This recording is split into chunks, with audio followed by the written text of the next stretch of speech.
This is it. We're rolling here. This is episode 322 of No Laugh Track Podcast. I'm laughing already, which is a good sign. I'm here at Acme Comedy Company. It is a Thursday. I'm Justin Severson, and I am here with Derek Hughes. This is the 95th time you've been on this podcast, so Fantastic. Congrats. I was looking forward to hanging out with you. Thank you. This is actually, I think, your sixth episode, but it's been over a year, Derek. Is that true? Yeah. 6? Yeah. That's amazing. I know. But it's been over a year. And we blame you for that. Just over a year, though. Just over a year. Mm-hmm. Wasn't it Thanksgiving time? No. Last time we did it was April of 2017. Oh, my gosh. Yeah. Yeah. Wow. I know. Well. Give me details of every day between now and then. But it feels like yesterday. Oh, thanks. You know what I want? So it's New Year's. It's now 2019, Derek.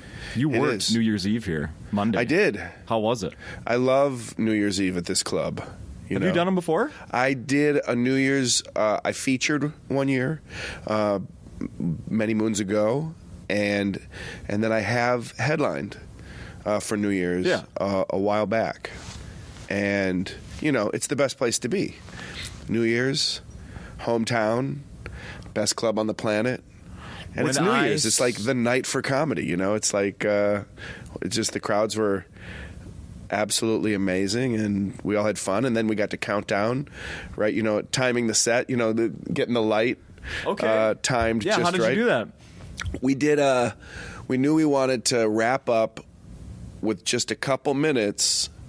When I featured in the past on New Year's, what we did is the headliner wrapped 10 minutes until midnight and then invited me and the MC back on stage, and we all just kind of jammed on random jokes until it was countdown time. That could be fun. That was really fun. Yeah. What we did this weekend is I asked for a light at 1:45, 10:45, and 5:45. Okay. So I could really wrap up my set. Because magic, I integrate magic and stand-up comedy, and I can't just sort of cut a magic thing short. Right. You can edit and jump right to the strong punchline on a joke, maybe. Sure. And then call it a night. But we got to there's a certain row of dominoes that I've set up during the course of my my whole show. You can't just do, is this your card? But we never saw cards at all earlier in the night. That's a Jimmy Pardo joke. I know it's fantastic. Jimmy Pardo, if you don't know, is a great stand-up from L.A. He wears a tuxedo, and he's a dashing, debonair man of hilarity. And at one point, he reaches into the top pocket of his jacket, his handkerchief pocket, and pulls out an ace of spades and holds it up to someone in the front row and says, out of nowhere, "Is this your card?" No?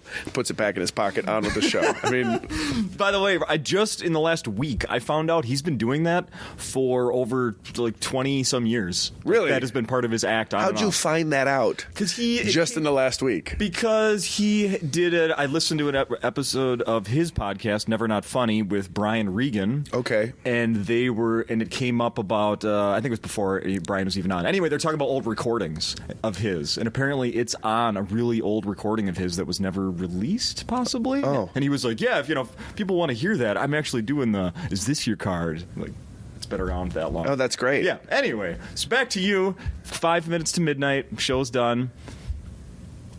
I got the light. 5 minutes, 15 minutes, 10 minutes. So this way, because I often don't work with a light. Yeah. Because, again, it's a row of dominoes, so I kind of know the timing on what I'm going to present. Right. And, I kind of keep an eye on my watch. And, but this was the high stakes. We didn't want to count down 5 minutes late. No. Yeah, this is very important. Do you notice anybody looking at their phones or watch? Nobody has a watch, really. I didn't. That's good. I didn't, and that's a good sign. Yeah. That they were Do we wrapped trust up. this guy? Is he going to let us know? Yeah. No, so then I did mention it at 5 minutes, and kind of used it as the justification to dive into the final coup d'etat. Okay. And we wrapped it up, and then I called our guys Nate and Greg back out on stage, and they brought out some champagne, and I then did notice that the servers had brought small glasses of champagne to everyone in the room without me noticing that. So, so much for being present. Like, oh my God, we all have something to toast with. Yeah, and I had everybody stand up, and we toasted and cheersed, and it was great. Very cool. Yeah, some nice woman in the front row gave me a hug. It was very sweet. Your mom was here. Someone's mother, and it was a very motherly hug. Was it? Yeah. If Charlene is listening, don't worry. I was not mauled by some floozy. It was a very thankful hug. She was like, there was a lot of gratitude, and that made me feel very nice. Like, I think this woman really enjoyed her time tonight and was glad she came. And yeah, I think it was past her bedtime too. So. Oh yeah, sure. She's probably what's that? Getting goofy from lack of sleep, right? Yeah. Well, that's great. You had a way better night than I did. Yeah, what'd you do? Mine was fine. It's just I had one drink. I was home. The TV was on. Was it Rockin' New Year's? Yeah, it was the Rockin' New Year's. You were with Ryan, Jenny, McCarthy, of course. Steve Harvey was on another channel. Okay. Yeah, another channel. Mm-hmm. So you were flipping around. Yeah. Oh yeah. Oh okay. Oh yeah. I see. Between 3 channels, I think. Wow. Yeah, things getting pretty crazy. Pretty nuts. Which ball do you let drop? It's only one ball that drops. Hey, that's Ryan Seacrest, right? Apparently, they were upset that I did see a ball drop, like they replayed one on whatever channel I had on. I did see people get upset on social media that one of the channels didn't show it. NBC, apparently in Minnesota, didn't replay a ball drop, from the hour earlier from the East Coast. Yeah. Well, come on, tradition. Yeah, right. We were watching. What do you think about this? With as a parent, with how old are your boys now? 5 and 7 now. 5 and 7. Yeah. So would you do something like this? And maybe you did. They had a thing. It was somewhere. Was it the Children's Museum, possibly in St. Paul? They did it the day before and the day after at noon. They had their own version of a ball drop for kids. Oh, that's fun. At noon. My wife, we saw it on the news. She's like, "That's stupid." Okay. Is it? I think it's all right. What is it doing though? It's like training wheels to get really hammered for when you're actually of age. Yeah. Like. I don't think I missed my childhood. Didn't miss out because I didn't do a ball drop at noon on a. No, man. The best part about New Year's as a kid is being able to, before winter break, say to your friends, "See you next year." Yeah, absolutely. That was it. And amazingly, or I guess maybe even not surprisingly, that joke lives on. Oh, I'm in my 40s now, Derek. People are still using. I just heard it Monday. Nice. Well, and I found there's an uptick in my enthusiasm for it because I now have young kids. Yeah. And man, Edward, the 7-year-old, he thought it was incredible. See you next year. When I was heading to work that night. Yeah. He's like, yeah, see you next year. Uh-huh. He loved it.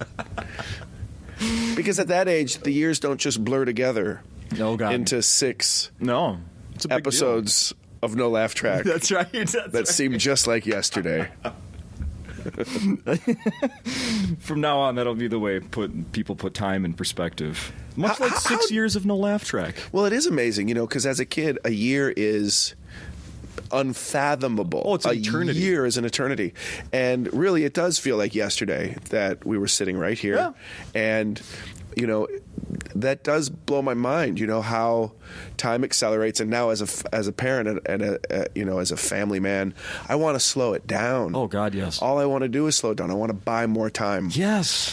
Yes. I never use the phrase, I want to know what you think about this. I never say, I need to kill some time, or I was killing time.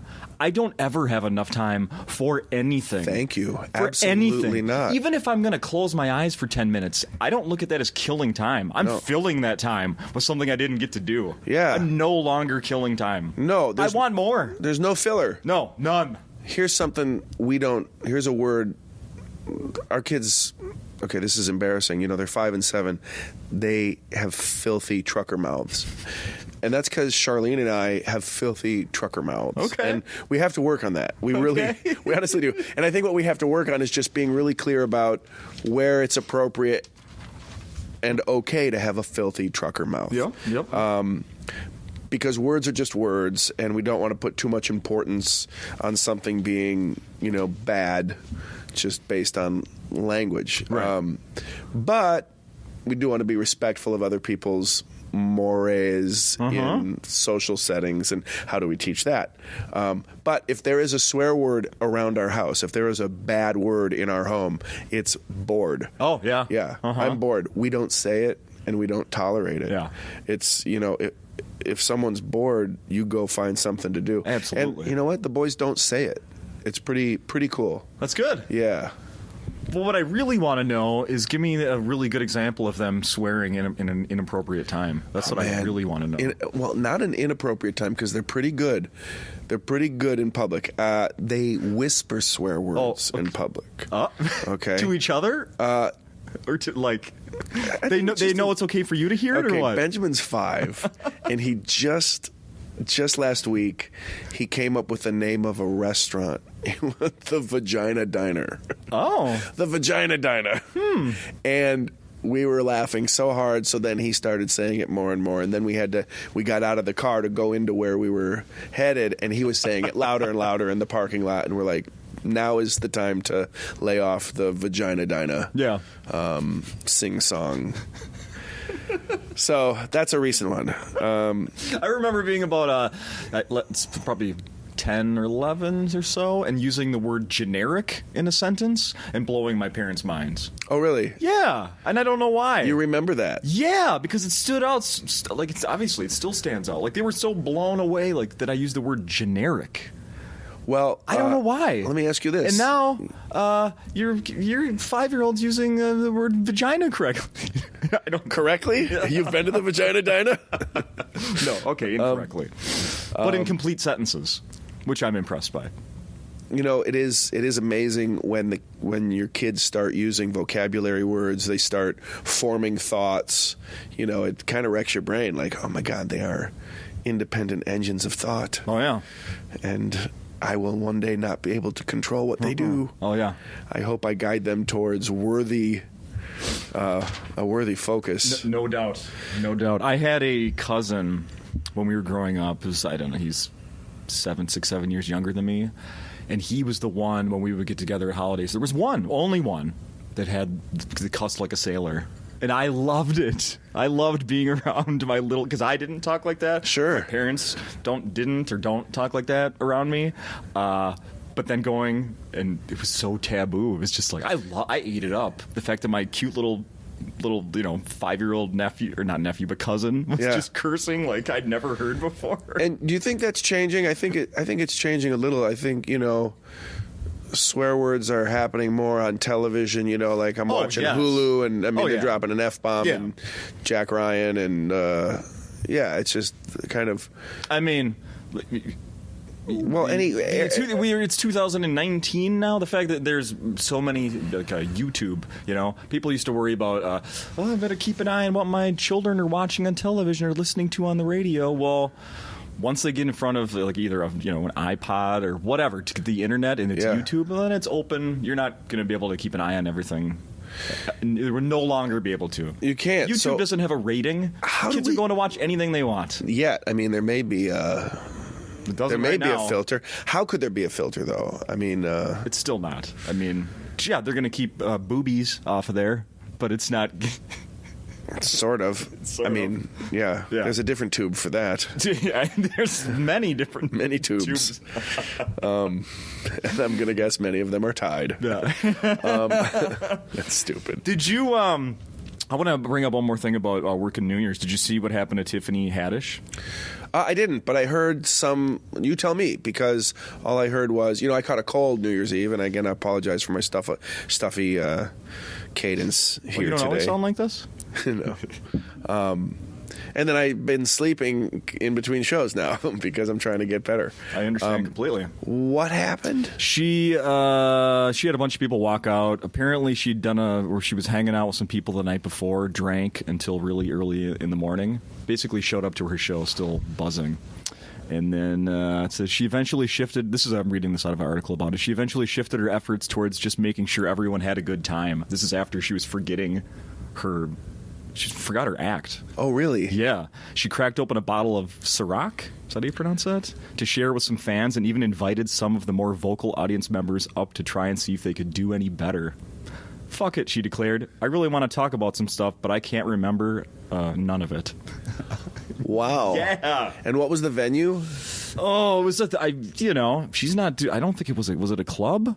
I don't have that in front of me here. Oh, that's too bad. bad. I mean, even a lot of people walked, which is what the first headline that caught my eyes. Well, that's too bad. Yeah.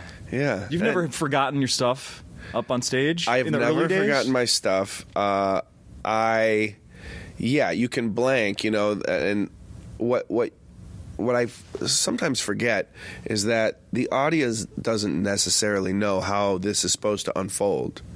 So there was a time earlier in my career where I really, I wanted to get it right, and as I've worked more and more, there's a certain release in knowing even if it goes off path, you can find your way back, and it could make it even more interesting, if not for the audience, at least for me on that given night. Yeah.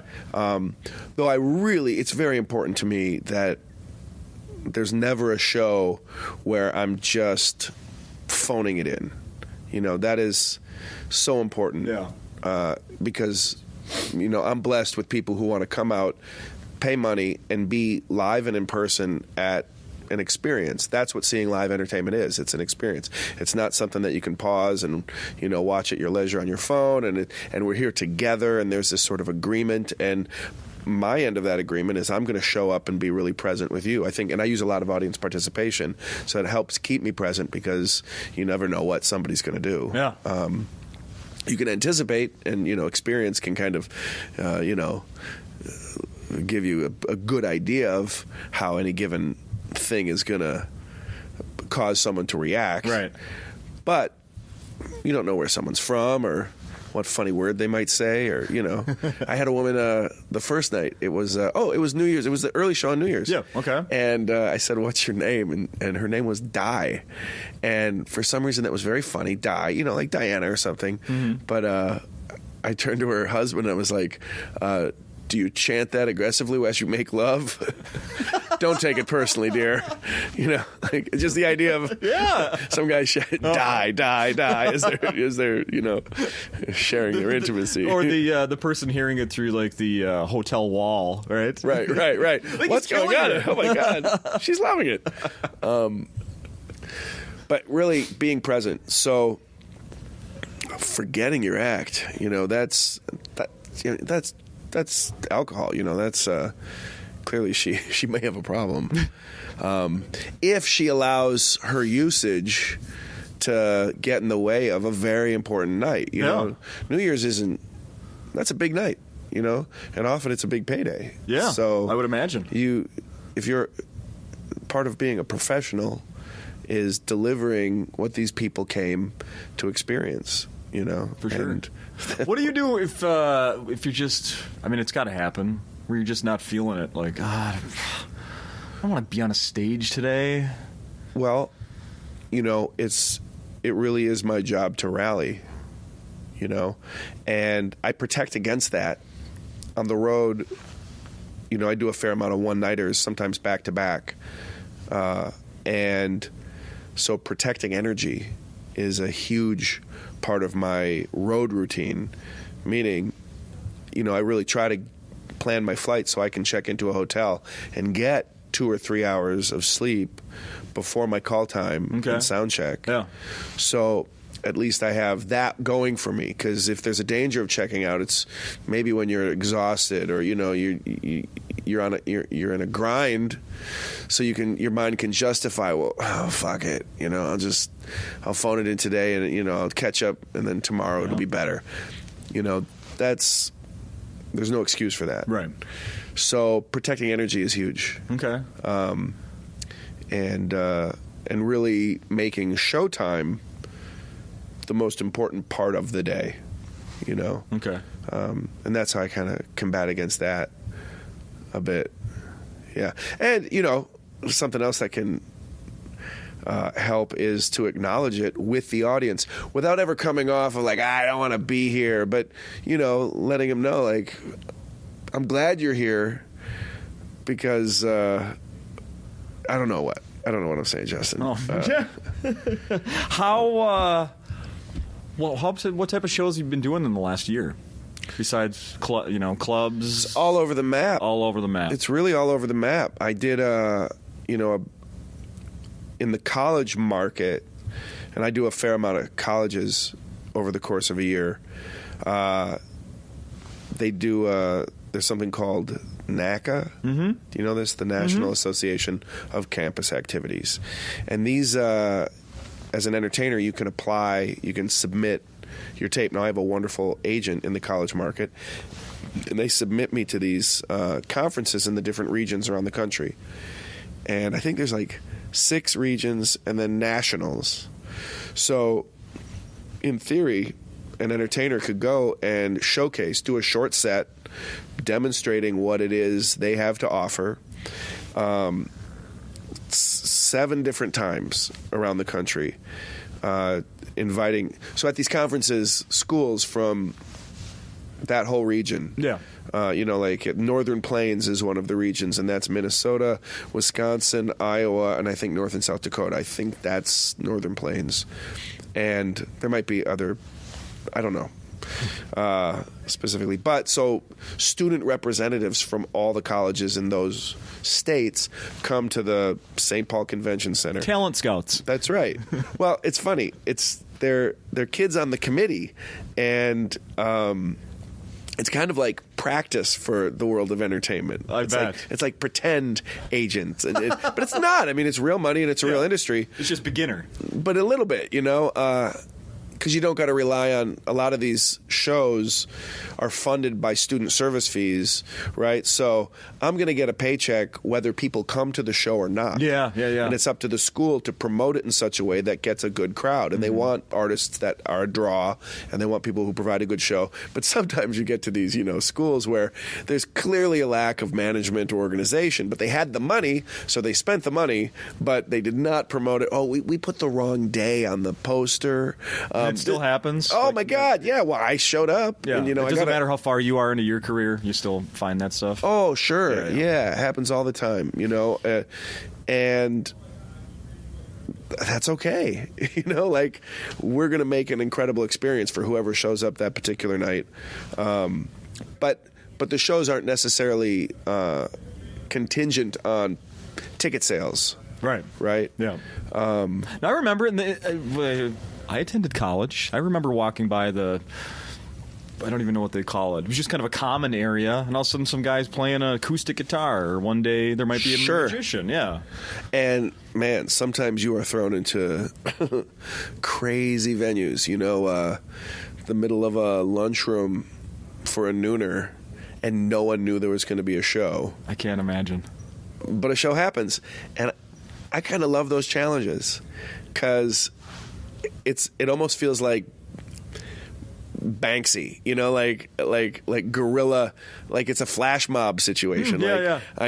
Suddenly there's this awesome magic show happening out of nowhere,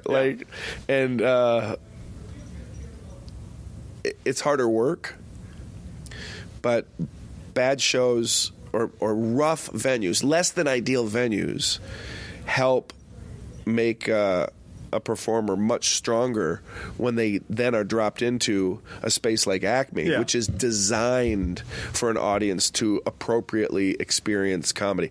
I was talking with Whitney Cummings about this. She does the Comedy Store all the time in LA, and I'm not a huge fan of the Comedy Store.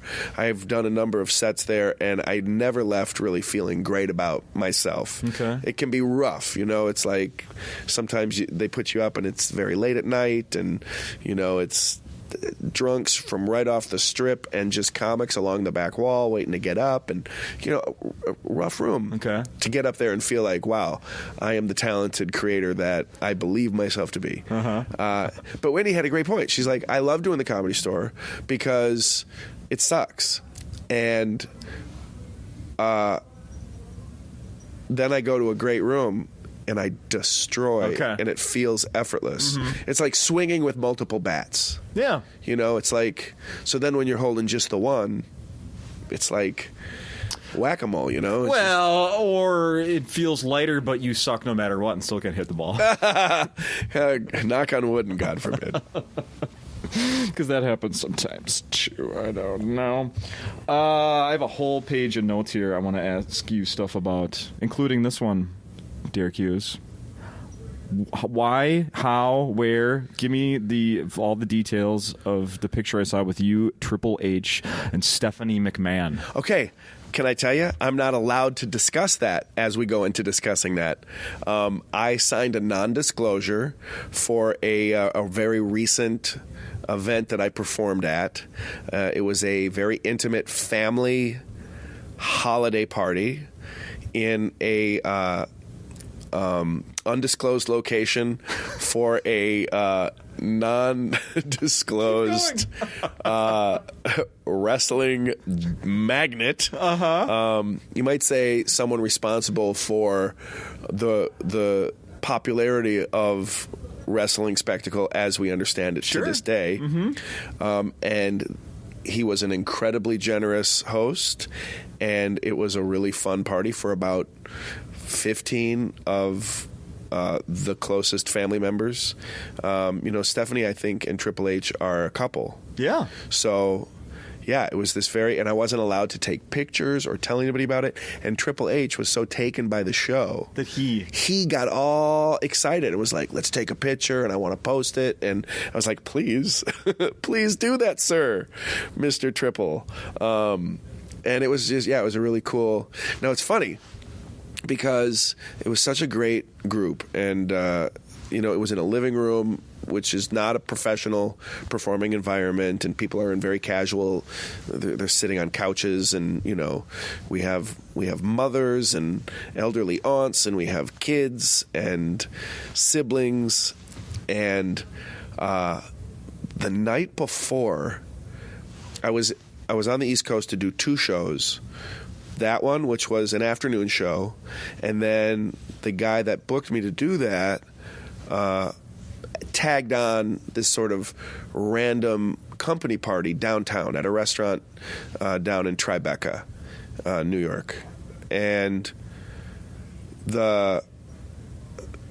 so talking to the client for the company party, she had mentioned when we were talking over details and timing, that one of their employees was a real talker, so just be aware, he likes to speak, he heckles a little, so just so you know, just so you're warned.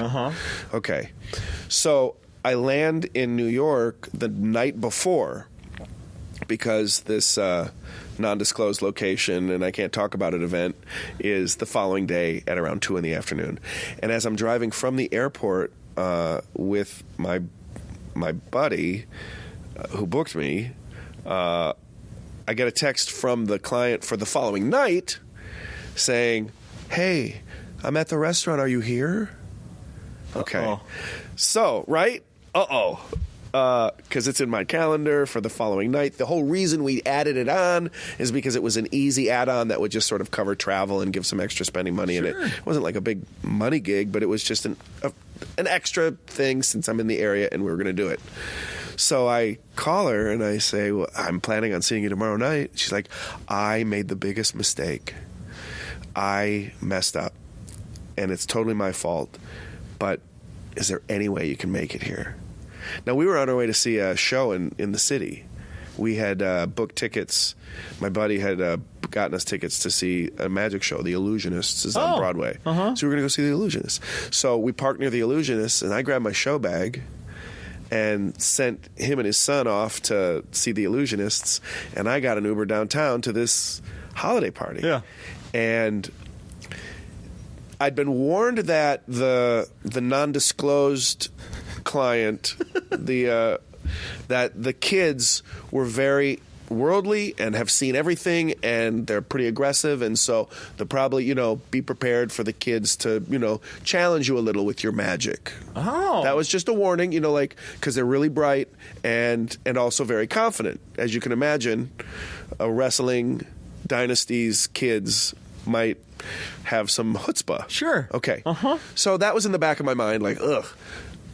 So the night before, I go down and do last minute this gig, and it's 8 top tables in this basement of this restaurant. Everyone very elegant, very nice, and there's this asshole, douchebag, monster of a human being who won't shut up through the entire set. Justin, I have never experienced a heckler like this in my entire life. This guy, and he was nonsensical. Oh, no. I mean, just, hey, magic? Bah. Where'd you get that rope? Bah. There was nothing clever about it. Yeah. He was at a round table facing away from where I was standing and performing. And he would turn around in his chair and blurt some stupid ejaculation of nonsense and then turn away and face away from me. Uh-huh. Oh. It was bizarre. Oh, no. The people in the room were all like, oh, come on. Let's call him George, because that was his name. Come on, George. Just, settle down, George. Let him do his show, George. And I was just blown away that these people, I engaged him, but I didn't feel like I could totally slap him down. Yeah. Because it's, it's this intimate group and it's their party. Yeah. It's not like they came, if that happened in a club setting, this guy would be so bounced, it's not even funny. Right. When I finished with the show, I struggled through it. We got to the end. The woman comes out. She's like, I'm sorry about George. And I'm like, is he brilliant at what he does? She's like, no. Is he essential to the company? Not really. But it's a small company, and it's their family. They've all worked together for years, and he's just he's like a made man. He's in, But it blows my mind how that guy, his dysfunction sabotaged everyone's evening. This is their annual celebration. I'm not cheap, and the restaurant was nice, and he's ruining it. He's just shitting all over, I've written a show. Yeah. And it's pretty fun. Yeah. And it was just a combat against this guy's who knows what, insecurity. What a sad space to live in his world. So the moral of the story is, when I got to the nooner the next day at the non-disclosed location for the undisclosable client, they were awesome. Yeah. Anything those kids could have thrown my way was would have nothing been like the guy before. Nothing compared to the douchebag the night before. Yeah. What a nightmare, though. When does this disclosure thing run out? When are you going to be able to ever? Never, ever. Never, ever. Yeah. So. Interesting. Isn't that? Huh. They're very private, and it's, and I, honestly, I don't think I fully understand how giant their presence in the world is. Okay. Because I'm not a wrestling fan. Yeah. I didn't know who Triple H was. To me, he was the guy from the show. Hunter Hearst Helmsley? I'm telling you. And it was my friend who I saw later that night who was like, what? You did what for who? Yeah. And then I was like, oh, damn. He pulled up some photos and was like, I'm like, that guy? Oh, yeah. I totally know that guy. Yeah, he's been around. He's a beast. He's been around. Super awesome. Battled The Rock quite a bit. And Is that heard of true? The Rock. Oh, yeah. Yeah. Yeah. Super great. Super generous. Super nice guy. And I was really touched that he was so adamant about taking that picture. And that's so cool. Yeah. I gifted, I have this book to give you. I wrote this children's book, and my buddy Nathan Christopher illustrated it. It's like a retelling of the Humpty Dumpty story. I listened back to the last time you were on this podcast. In the last 48 hours, I listened back to it. And we talked about that briefly at the end of the last one, where you were working on it. But it was not a final product yet. Is that true? Yes. Yeah. Well, this is very exciting. So I gave one of these copies to Triple H's daughter. Okay. And so if you see in that tweet, that photo that he's holding he tweeted, yeah, they're holding the book. He's like, I want to promote the book, man. I'm like, please promote the book. Now, is it actually available? Well, here's the deal. So last time we talked, my buddy Nathan was still working on finalizing the illustrations. I wrote this poem. I was on the phone one night with a good buddy, and we were laughing about the idea of Humpty Dumpty, and what if Humpty Dumpty wasn't a tragedy? What if it was a triumph of the spirit? What if Humpty Dumpty was a hero? And the next morning, Charlene, my then girlfriend, now wife, but then girlfriend, went off to work, and I spent the rest of that morning kind of hammering out the first and close to be honest, final draft of the poem. Wow. I mean, it's gone through major revisions, but the core of it kind of came out in this couple-hour focused effort. Yeah. And when I finished, it was like, wow, it's kind of moving me. It was touching. Like, this is really a neat little story about following your dreams. And so I started reciting it as a spoken word element in some of my shows, like doing colleges, kind of spaces where I had some room to experiment. Sure. And it was getting a great reaction, like audience members were coming up to me after, like, where can I find that poem? Who wrote that poem, So I was like, okay, this is cool. I asked Nathan to illustrate it, and I wanted him to illustrate it, simple line drawing, something I could print it, FedEx Kinko's, and sell as merch after shows. Yeah. Well, Nathan got so into it, it took him 4 years to complete illustrating it. And when you look, I'm going to give you one for your kids, and when you look through it, you'll see these line drawings, man. The guy is a monster. His illustrations are just off the charts, detailed, creative, inventive, exciting. And so 4 years later, I'm hounding him and feeling frustrated, but I'm so glad he took the time he took. Since we last talked, I found a mentor, a guy named Bob Self. He has a company called Baby Tattoo, and he creates some of these large format coffee table books of tattoo art, and he goes to a lot of Comic-Con type places, and check it out. BabyTattoo.com is very interesting artists and products. But he kind of mentored me and got me in touch with a publishing house in Seattle, and I forked over, a good percentage of my children's college savings. I joke. They don't have any savings. And I made a bunch of copies. So this giant pallet of books arrived. So now I have these to sell after shows. And I've never had merch really, and it's really cool. I read the book. I'll tell the story during the show, and then afterwards, I'm just amazed that people are really excited to have it and ask me to sign it, and they're excited they're going to give it to someone, or they're very inspired by it. It's not available. I was in the process of developing a website where you could then click and purchase, but here's what happened, man. My good friend in New York, who turned me on to who Triple H truly is. Okay. About a year ago, 9 months ago, he said, FedEx me a copy of your book, overnight it. And he wanted to bring it into a meeting. He was doing a show in New York and was invited to have a general meeting with a publisher. And he didn't have any book ideas of his own at the time, but he was a big fan of this and really knew that it was not good. He knew that it was he was a fan of it. Yeah. So he brought it into that meeting. And 2 weeks later, I got an email from a guy named Francisco, who's amazing, and he is the head of children's publishing at Penguin Random House. And he's like, I can't stop thinking about your book. And they bought it. So in fall 2019, this will be available in bookstores everywhere, the world over. And so I'm not selling them online. I'm selling them live at shows. This edition, and the updated and revised edition, because they gave some notes, and they're great notes. And Nathan was asked to do some revisions on some of the illustrations and the cover. Interesting. So he's just finishing up the cover right now. Yeah. And we've changed the main character, also the author. It's no longer Humpty. It's Little Bo Peep, but it's very, got a more feminist cisgender.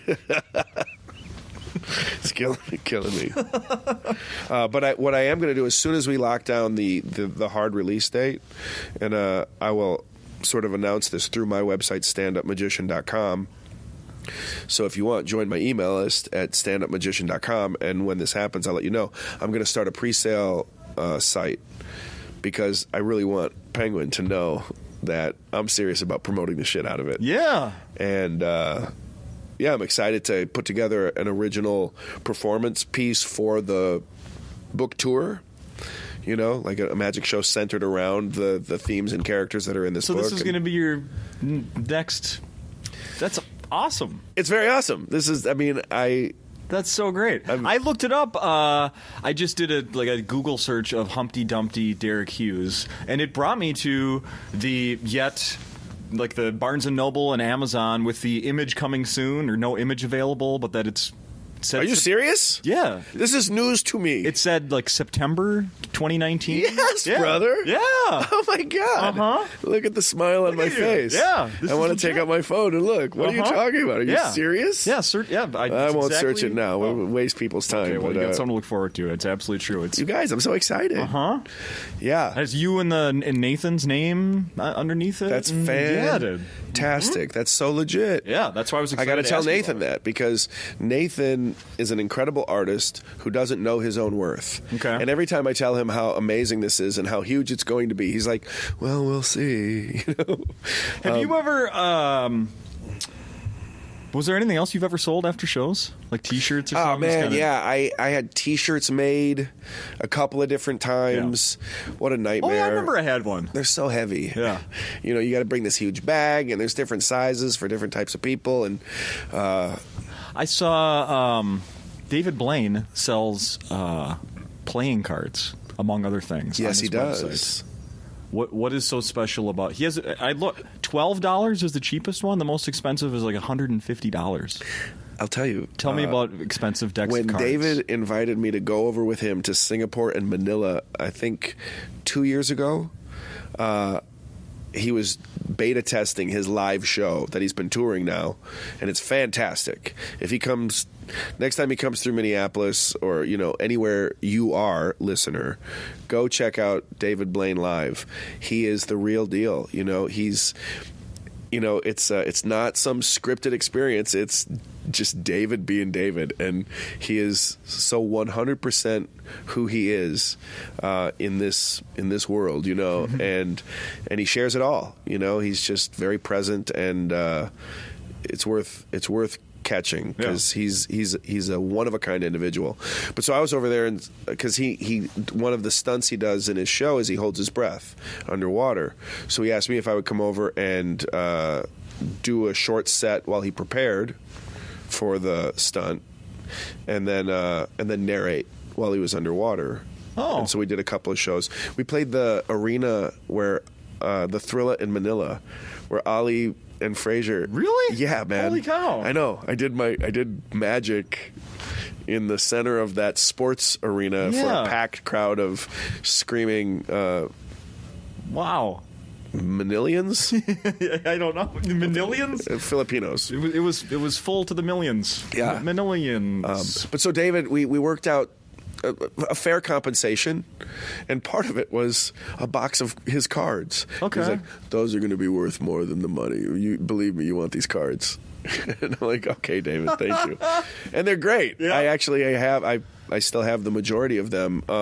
Playing cards and self-published playing cards, magicians who have their own brand or box of playing card, is a huge phenomenon right now. And I think it is. Okay. Yeah. Okay. Yeah. And there's people who collect limited edition playing cards. There's Dan and Dave Buck, Dan and Dave Industries, You can Google them.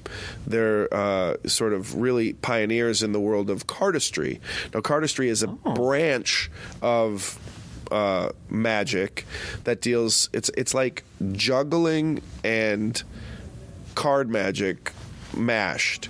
It's people taking a pack of cards and doing just crazy flourishes and bizarre, mind-numbing spins and twists and, very creative, very innovative movement. Okay. Like choreography, really, like dance with a pack of playing cards. And so different people have published different types of playing cards with different color backs and things to create and help in these sort of patterns and shapes and a kaleidoscope of color. And I mean, it's insane. And it is insane that David now, he comes out with a new deck every once in a while. He has the split spade deck, which is his logo. Yeah, and and there's no joke. I mean, they go for an insane amount of money online. And these collectors are super serious. Where do you buy yours? My playing cards I get at Costco. No, you don't. I do. And I buy bicycle playing cards in bulk. Costco, you can get a brick of, a dozen bicycle cards for about $15. So it's like $1.25 a box. Okay. Because I go through a deck a show. Yeah. Right? Yeah. And here's sort of where I'm at with that.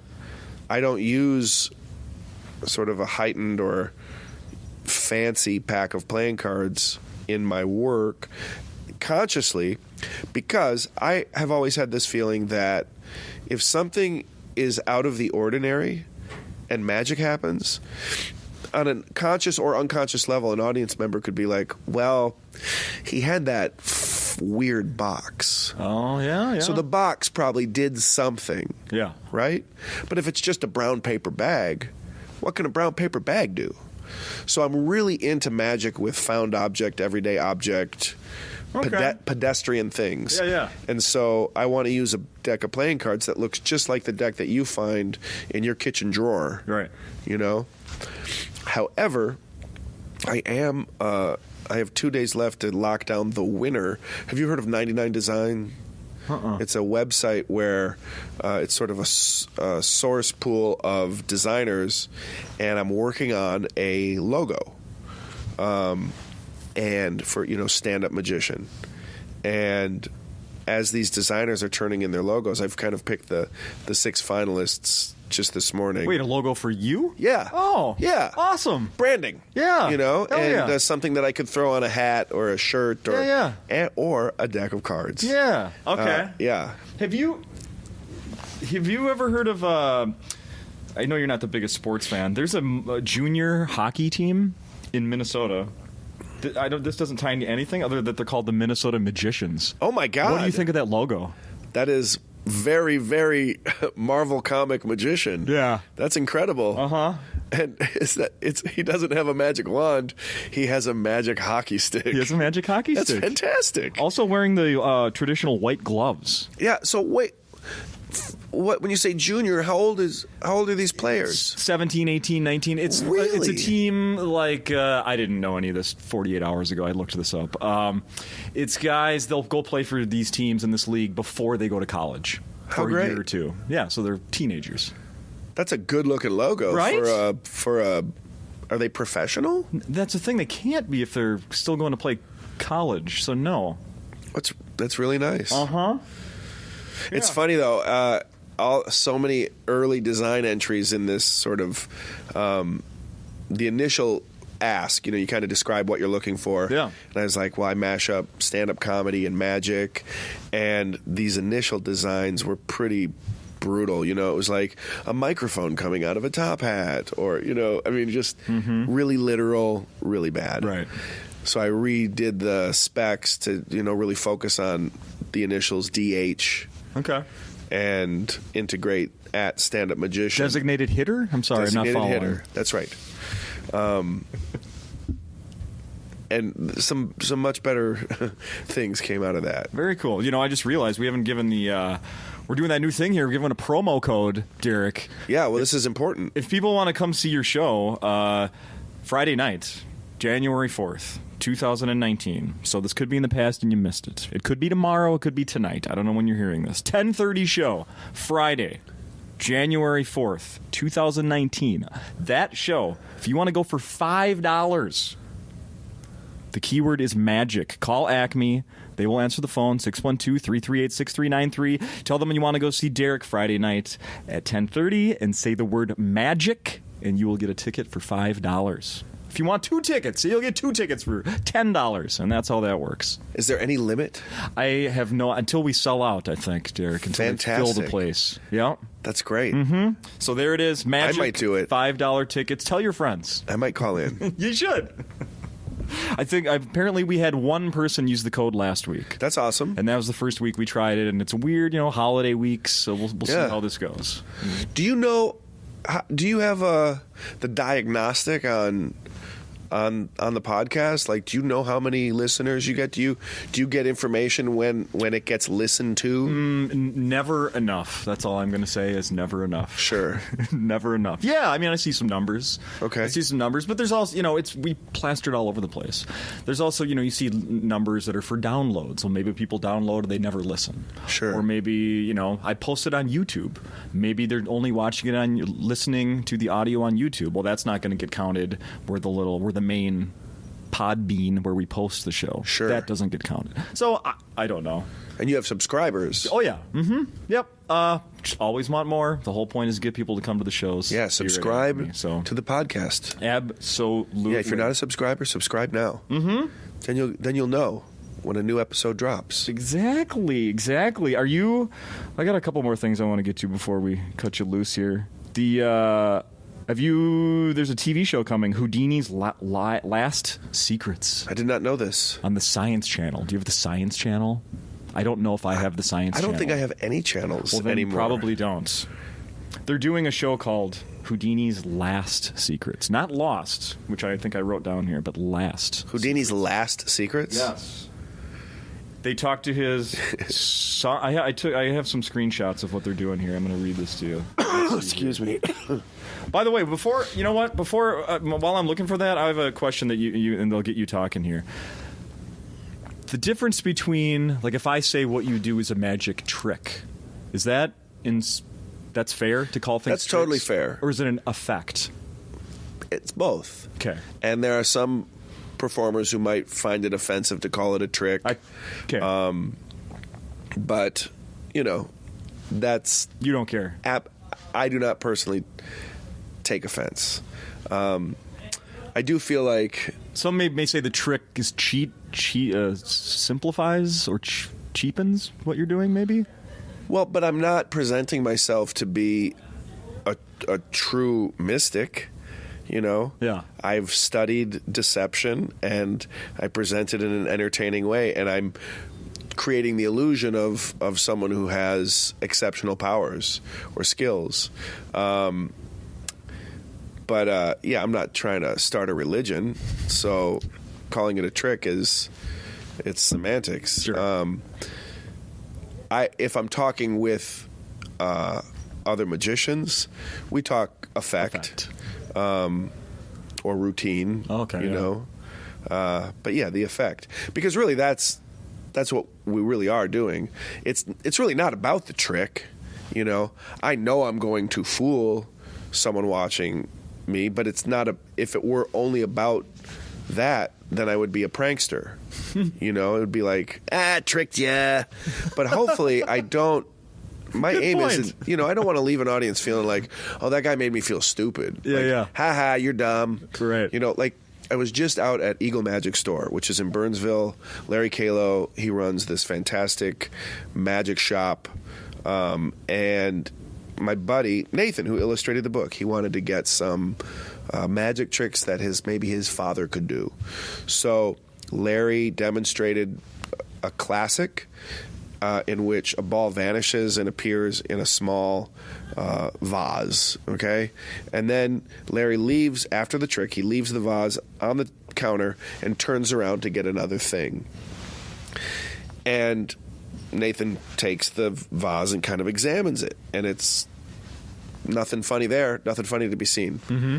And Larry then, in Nathan bought it, and so then Larry taught him how to do it, gave him some pointers, and one of the pointers was, when you're done with the trick, don't then just hand them the thing and say, here, check it out. Right. See, there's no tricks. What you do is you leave it there and then go to be distracted, look at something, step away, freeing them to follow the impulse to touch and grab it. And then you're not saying, hi, you're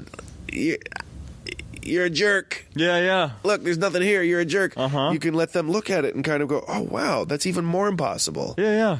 And it's a much, better way to allow someone to be fooled without feeling foolish. That's a good way to put that. This is a little info I have about that Houdini's Last Secrets. It's going to feature commentary from magicians, engineers, and illusionists, as well as a descendant of Houdini, in an attempt to uncover the science behind some of his most mind-boggling stunts.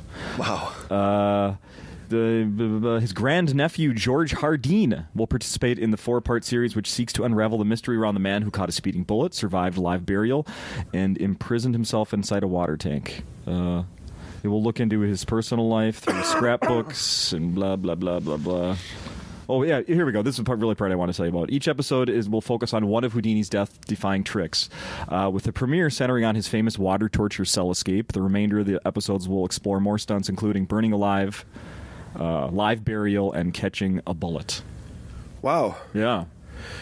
This is a little reminiscent of a new series on Netflix called Death by Magic. Yeah, have you watched any of that? I did. Do you know that guy? I do. Okay. He's a British guy. Yeah. And I do feel like that show sort of he's exploring supposedly, really is. Every episode he sort of explores one trick that some magician throughout history died doing, and then he's going to recreate it. Yeah.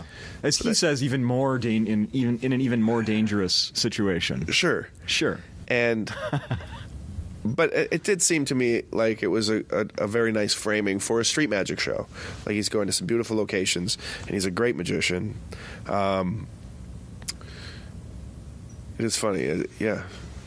But that seems similar, like a death-defying trick. Let's explore it. Yeah. What did you think? We'll wrap this up pretty quick here, but I want to know what you thought when last time you were on. You told you gave the amazing details of hanging out with David Copperfield when you went into his warehouse and stuff. Yes. Now, since then, he had to admit about how he did one of his what's it called, Lucky 13, whatever it is. I don't know what you're talking about. Yes, Keep going. Last spring, he had to. He did. He had a lawsuit. There was a serious lawsuit. Someone he does this incredible trick where he calls a number of people up on stage, and he basically makes the entire group of real audience members disappear. Yeah. And someone apparently had fallen down and bumped their head or something during the method of the effect. Yep. And got litigious and brought him to court. He won. Copperfield won. He did. He was found. He was exonerated. Yeah. From the. However, the charges. What? He had to show, but to get that. Yeah, and they fought against that. He had to explain how he does that. He did have to, for the court, kind of go into the details of what that trick, what was involved in that trick. Yeah. What as someone who does this for a living, how were you? I felt bad for him because, listen, as a magician, from day one, page one of any kid's magic book is never tell the secret. It's really important. Because what we create is mystery, and we create a lingering sense of how the heck was that possible. And I think it's more important than just how is it possible what we saw tonight happened. That, I think, radiates further into life, and it's really important that mysteries exist. Mm-hmm. It's really important to understand that there are certain things we will never understand, and that is part of this experience called life. It's getting very deep very quick, but So as a magician, we kind of have an important role in a way. We do our little part to say mystery exists. Mm-hmm. And so to be forced to say, not really magic, is a bummer. Mm-hmm. I had a similar experience, not a similar experience, but I sort of parallel to this was doing Penn and Teller's Fool Us. And I did a trick that I knew wasn't going to fool them, but I wanted it's one of my favorite tricks, and it's got a lot of great jokes, and it's very entertaining, and I knew it would be very good on television. And, I totally killed the room, out there in, at the Rio where we taped. And then to have Penn and Teller lean in and go, well, you didn't fool us. And I knew that was going to be their reaction, their response, but it felt horrible. Oh, yeah. To have anybody wink and go, not really magic, is just anathema to the whole pursuit. Sure. So I felt bad. I felt bad for David.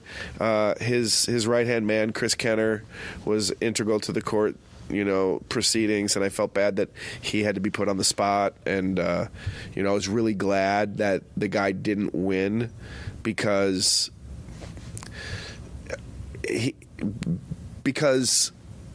that would open the door to just more litigious bullshit. Sure.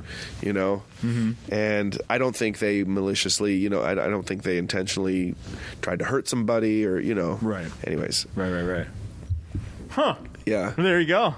And as a sidebar, I recently went back to the warehouse. Okay. It's now more fully operational, and he has a whole Houdini setup that is just insane. Sort of this special area. When we talked, it was sort of under construction, so there was big sections that we didn't get to see. Yeah. And one of the most incredible things. When you went back, did he shoot? Was he there again? Yes. Okay. Absolutely. Yeah. And he did this really great thing where when he was a kid, he got his first magic trick from a small wooden counter at, I want to say F.A.O. Schwartz or Macy's. Maybe it was Macy's. Don't hold me to it. But he got that counter. Oh, my God. He bought it. Oh, my God. And so he stood behind the counter and showed us the trick that got him into... It was so meta. Wow, yeah. It just blew my brain to pieces. Wow. Yeah. Wow. It was pretty mystical. Wow. Yeah. So you went back. That's so cool. Yeah, it was any opportunity I get to go. It was Michael Carbonaro has an amazing show, which we're on Netflix now. Yeah.